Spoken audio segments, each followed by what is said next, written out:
I'm always fascinated and a little jealous of people who can walk the line of writer and artist. Mm-hmm. Even though I'm a writer and artist, but it's different in rap.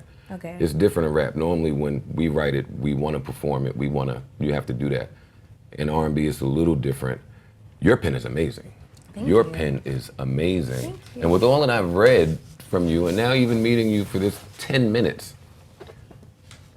how did you fully come to grips with, you know what, all right, my pen is amazing. I can do all this and be behind the scenes, because some people who don't like the attention, some people who are introverts, some people who are shy, they rather be there.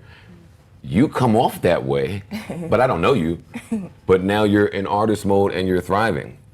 How did you, I know a lot of people struggle with that. Sean Garrett for years been trying to come out with some shit. Amazing writer. Stop putting songs out, Sean Garrett. I love him too.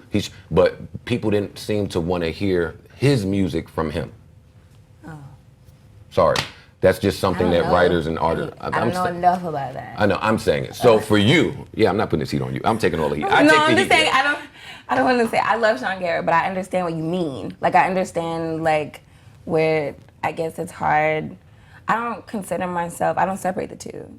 I write. Really? No, I love to write. I am a writer. Well, not even, like, it's not that I am a writer, I am an artist. I am someone who writes.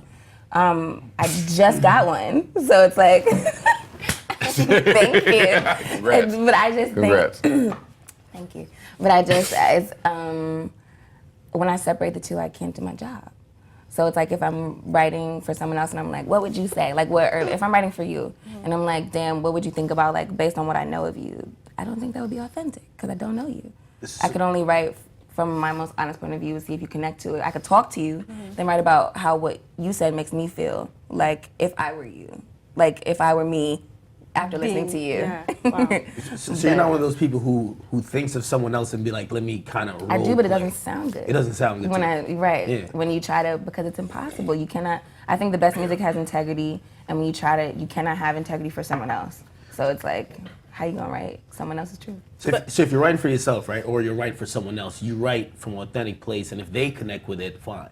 But if not, right, but not even if I talk, I feel like I just started writing. The only people I've ever written for is like Rihanna and Beyonce. And like, those are the only people I've ever written. I just want to say it like that for you. That's all.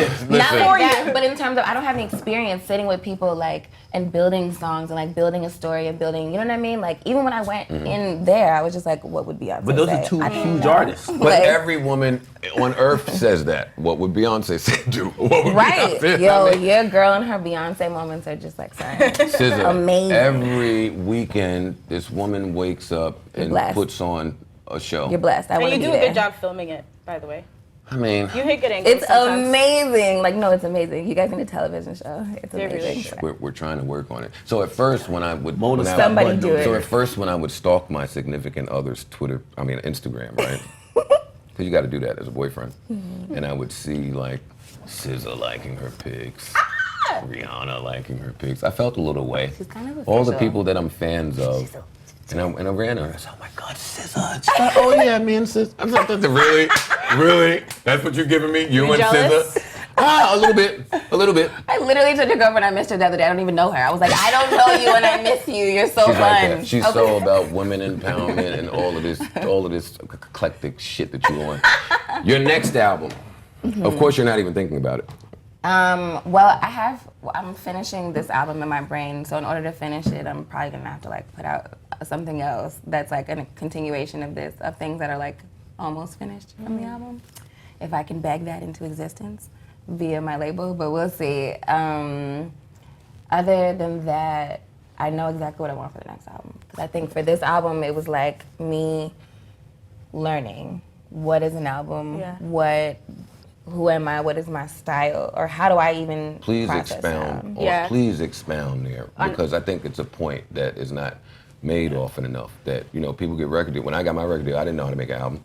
It's so crazy. It's just like, it's really difficult in terms, conceptually, because you're battling yourself. Like, in your mind, your only Rolodex for albums is like every best album you've ever heard. Okay. And it's just, right? Like, well, for me, and I'm like, okay, so I'm thinking about every best album I've ever heard. I have not touched the best albums I've ever heard. You know what I mean? For me, like, in terms of the way that I'm working. So it's like if you don't know how to make an album and your only reference is things that are older, and it's like, what are these things that you reference? Like for example, when I inspirations? think of like Kanye's greatest album, or like Ella Fitzgerald, or like Who is Jill Scott, or like, You don't know nothing about that. Who was Jill Scott, girl? but I do. And then I think about or Music of My Mind, like Stevie Wonder, or like Channel Orange, like anything. There's so many different. That's a range. These best albums of like, for me, like that make me happy, and I'm like, shit, I have work to do. Or like when I think of, and I judge myself not based on these people, but based on the sounds that make me happy. Like, can I make myself happy sonically? And in order for me to do that, like, how do I satisfy myself sonically? And if I can't do that, then I can't put it out. See, that makes. Oh, I'm sorry. Go ahead, Nadessa. No, sorry. I was gonna say this sounds stupid. You understand it better because you're an artist. So you're obviously a very talented writer. You've put together projects that sound great sonically. So I understand it's your first album. It's a learning experience. But as a fan, to us, we're like, well, she's so talented. She's very strong, opinionated. She can write. Her sounds are good. So what were the things you actually had to learn while putting an album together?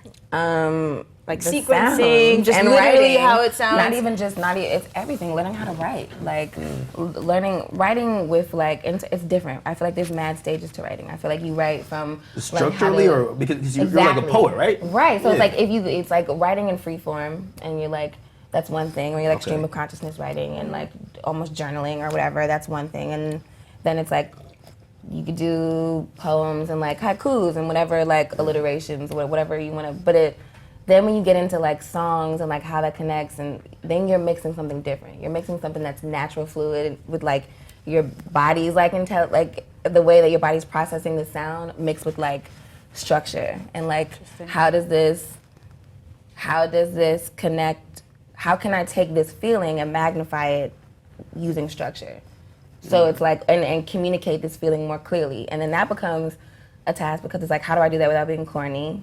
How do I magnify this without being redundant? Or if it's redundant, sometimes redundancy is good if it's honest. So it's like, it's just, there's so many questions. It's weird. It's like a formula. It's like mad. I get lost in it. Do you feel like to be successful in today's climate, you almost have to oversaturate the market with content? Actually, I know the answer to that, because you don't do that. As a SZA fan, it frustrates me. But speak to that, because it seems like a lot of people do. And when other people take hiatuses, I give them slack for it. You, I don't. Hold on. You said slack? Like room, I give them slack. Like room to take space, or you talk shit? Flack. Okay, Oh, I meant just flack. clarifying, yeah. I was gonna say he talks meant a lot of shit, but I know you felt some pressure to put out this album, but at the same time you said you're honest, like first I have to figure out how to make an album. It doesn't make sense rushing a project that's not good. She seems so carefree. You seem like you honestly, and this is my takeaway, you seem like you don't give a fuck about the numbers side of any of this that comes back from the album. Yeah, I feel like you seem like just you want it were out. engulfed with the creative and the art part of it. I feel like that's important. That's the only way you could be satisfied. I feel like money makes no sense to me or anyone else. And people spend their whole life trying to figure out money. And then like, you get it and realize it really doesn't As an matter artist, right? at all. How do you mediate that with the label, who obviously they're gonna care about that, and of course. No, I don't mediate anything. I feel like money is just something that's not, I don't feel motivated by money, and not because I feel like I don't need money to live. Like, I'm happy just being me. Like, no, nigga, I love shoes. I love nice food. I love all these, I love my nails done. Like, but it's more so like chasing money or focusing on money it's impossible. It's like creating resistance. Like, and you're creating resistance because you want it too bad, and you're not allowing the flow of whatever's supposed to happen. So it's like, if you're chasing money, you can't be chasing your purpose. You can't be chasing like the next step, like the next stage of wherever the universe is supposed to take you. It's blocking you, it's blinding you, so. So like, even going towards, like, even a couple months ago, like, it felt like you wanted the project to be out. Like, you were comfortable where it was at, you wanted it to be out. But for whatever other reasons, right? Like, it didn't come out. You seem frustrated. So how do you mediate that? No, I was frustrated. You tweet, nigga. You just tweet? Yeah, you go tweet on and a quick delete, or little you rant. tweet and... Listen, them niggas can put it out when they want. I'm out. Yeah, Oh, you need a no. good rant every now and then. You a Twitter finger, nigga. You wouldn't say that. Isn't that how you really deal with it, though? No. It was more I'm so. asking her. All right, my bad. I'm sorry. I was frustrated with Punch, and She was high. You were high? I was Yeah. high and I wasn't having a good day. Oh, you be on That's tour, when yeah? the rants happen. Yes, I want to get off to it. I Yeah. can't figure out if weed makes me angry or like. You got It depends on the day. you Sure, it save it depends to on the drafts. day, You I save feel it to like. drafts, and you look back at it the next day.